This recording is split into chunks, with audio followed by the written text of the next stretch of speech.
Nightcrawler is a 2014 film that was directed by Dan Gilroy, and the plot of this movie is we meet Jake Gyllenhaal, who plays this guy Louis Bloom, who at the very beginning, I guess you can say he's kind of a lowlife.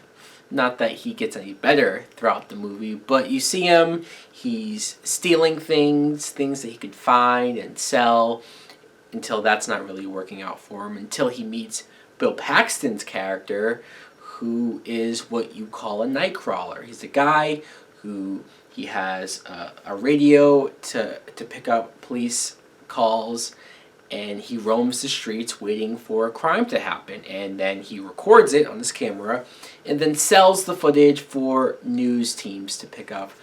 So Jake Gyllenhaal is like, wow, you mean like this is a job? You can start a business by yourself like this and get paid? When you see the lengths and just how low he's willing to go in order to become the best at this job, it's pretty frightening. It's pretty disturbing. So yeah, what I thought of Nightcrawler was I really enjoyed this movie. I did. And you know, it's funny, when I first heard about this film, when I first saw that a movie called Nightcrawler was coming out, I instantly thought, holy crap, they're finally making it.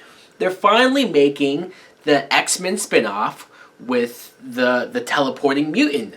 That was one of my favorite characters from X-Men 2.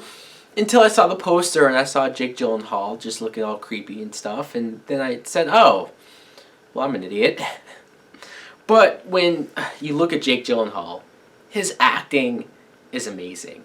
He plays this guy so creepy, so clearly messed up in the head. He clearly has no regard for any other human being. He uses them for his own personal gain, until when he doesn't need you anymore, you're expendable.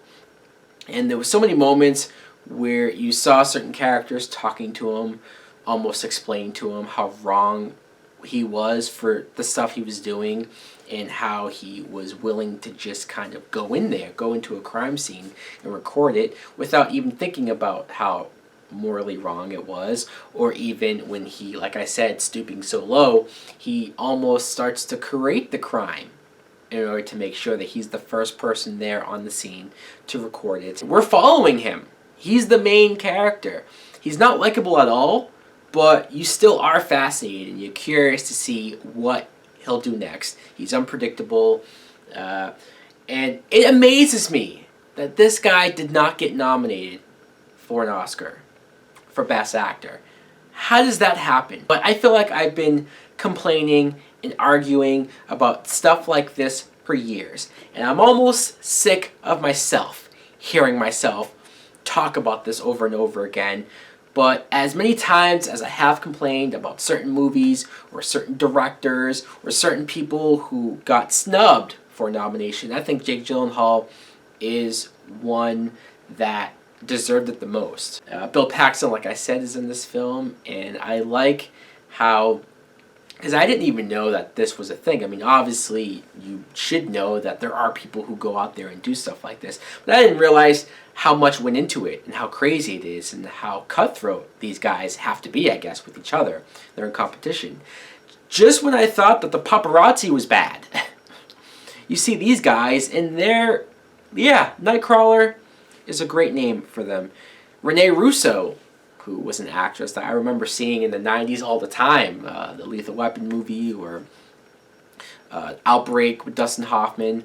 Now, sure, she's played Thor's mom more recently, but it was nice to see her in a film like this. She was playing the news night director, so she dealt with Gyllenhaal directly.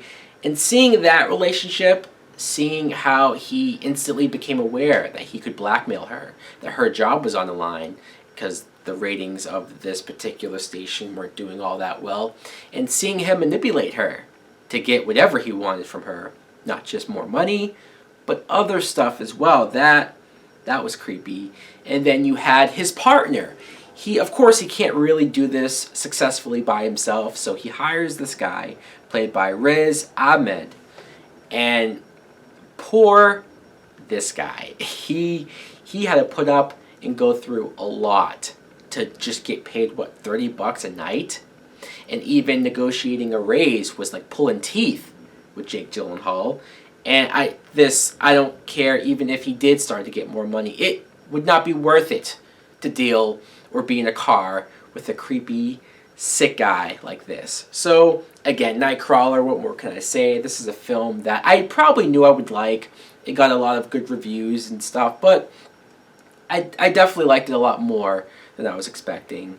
I would have given this a full price, for sure. Nightcrawler, I recommend it if you haven't seen it already. So guys, let me know in the comments below if you have seen Nightcrawler. What do you think of it? Thanks for watching. Like, comment, subscribe. Later.